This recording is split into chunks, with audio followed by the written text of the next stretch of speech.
பாபநாசம் செய்தியாளர் ஆர். தீனதயாளன். பாபநாசம் அருகே மெலட்டூரில் இருசக்கர வாகனத்தில் வந்து செயின் பறிப்பு தொடர் வழிப்பறியில் ஈடுபட்ட சிறுவர் உட்பட 2 கைது. போலீசாரிடமிருந்து தப்ப முயன்ற போது ஒருவருக்கு மாவு கட்டு.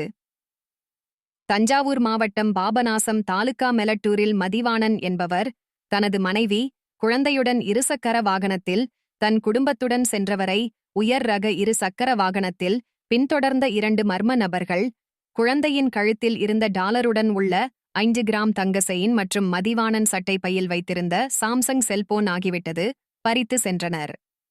இச்சம்பவம் குறித்து மதிவாணன் மெலட்டூர் காவல் நிலையத்தில் புகார் கொடுத்ததன் பேரில் காவல் ஆய்வாளர் மகாலட்சுமி வழக்கு பதிவு செய்து விசாரணை மேற்கொண்டார்.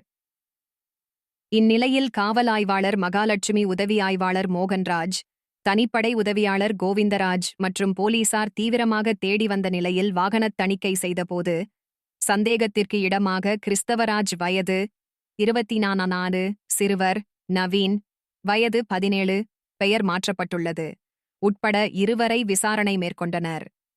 விசாரணையில் தொடர் வழிப்பறி ஈடுபட்டவர்கள் என தெரியவந்தது. மேலும் போலீசாரிடம் இருந்து தப்ப முயன்றபோது நிலை தடுமாறி கீழே விழுந்ததில் கையில் எலும்பு முறிவு ஏற்பட்டது. மேலும் அவர்களிடமிருந்து திருடப்பட்ட நகைகள், இருசக்கர வாகனம், விலை உயர்ந்த செல்போன் ஆகியவை கைப்பற்றி மேற்கொண்டு விசாரணை நடத்தி வருகின்றனர்.